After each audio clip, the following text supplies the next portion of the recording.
बम बीमारी होगी कम. A journey from open defecative areas to toilets is an extremely challenging one in our country.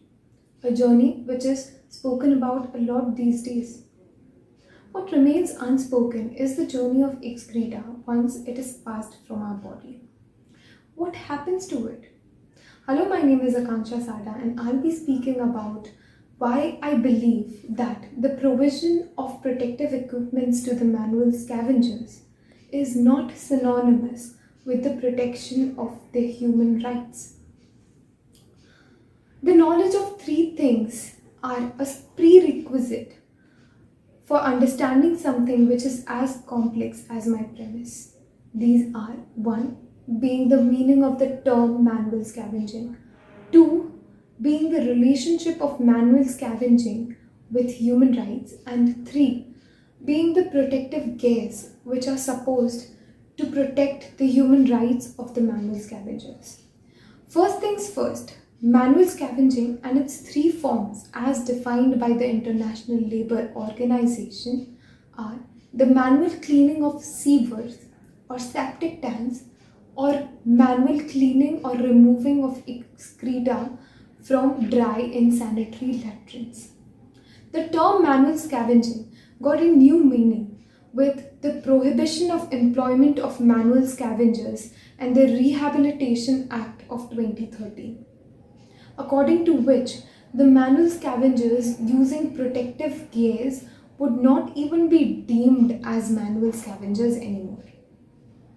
You're absolutely right if you think that this act can be used as an escape clause to diminish the official numbers of manual scavengers that exist. A recent article from Hindustan Times reveals that the government tells the parliament that there exist no manual scavengers at all in our country. Escape clause, well used. The second thing that we have to look upon is how manual scavenging related to the human rights, for which we will have to first know what human rights basically are and what are the pillars or virtues upon which they are based on. Human rights are the basic rights and freedoms which are a possession of each and every individual in the world.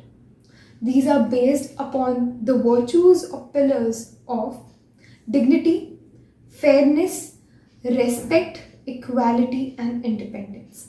The problems that the manual scavengers face are not just limited to the limited income.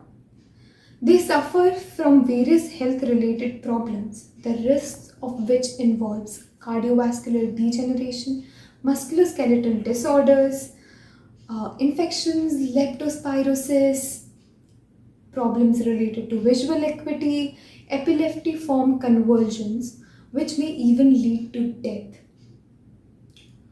Manual scavengers also face social discrimination. Manual scavengers are stigmatized by the society to be untouchables. The children of the manual scavengers are forced to adopt to manual scavenging as their jobs too. Remember the pillars or virtues of human rights that we spoke about? Dignity, respect, and independence just waved a goodbye. Manual scavengers also have to face caste discrimination. An entire community is looked down upon as lower caste, the Dalits. People do not like to be associated with these people. Equality just left the chat. The other kind of discrimination that the manual scavengers have to face are none other than gender discrimination. Data reveals that 98% of the manual scavengers are women. Weird kind of women empowerment indeed. Equality has got nothing to say. The problems that the manual scavengers go through are just not limited to these discriminations that they have to face, but the mentality of the people is such that the kind of work they do invite physical violence upon them. Humanity cried 1,000 tears. Mental health of the manual scavengers is something which is very least spoken about. These people live on alcohol than on food. The gross feeling that is associated with going down into the gutter doesn't let them live a life of dignity. The third thing that we have to look upon are the protective gears. What are the protective gears that are to be provided for a job that has risk or exposure to infectious agents? Yes, we can take an example of the doctors treating the COVID patients. The protective gears includes PP kits, face masks, face shields, gloves, oxygen cylinders, etc. What are the roles of these PPE kits?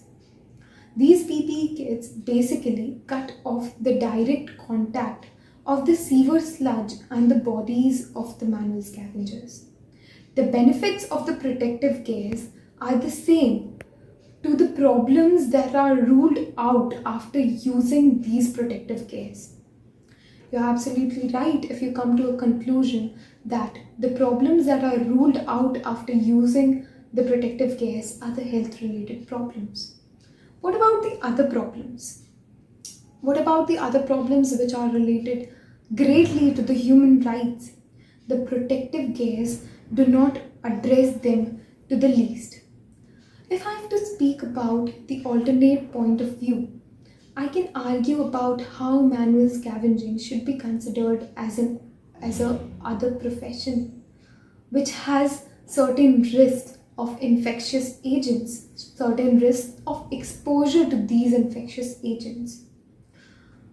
Examples of such jobs includes the medics as well, the doctors treating the COVID patients as well.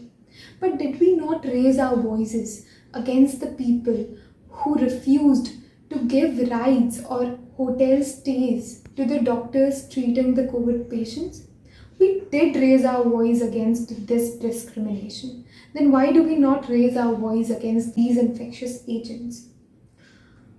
Examples of such jobs includes the medics as well, the doctors treating the COVID patients as well. But did we not raise our voices against the people who refused to give rides or hotel stays to the doctors treating the COVID patients? We did raise our voice against this discrimination. Then why do we not raise our voice against the discriminations prevalent against the manual scavengers? If I have to speak about the alternate point of view, I can further go on and on about how someone or the other has to clean the sewers, manual latrines, dry insanitary latrines, septic tanks, and whatnot. But at what cost? Lives? We need to look for alternative sources. Science and artificial intelligence has to jump in and free people from this horrific yet invisible situation. Invisible because these situations or these numbers of manual scavengers are not even visible in the official records.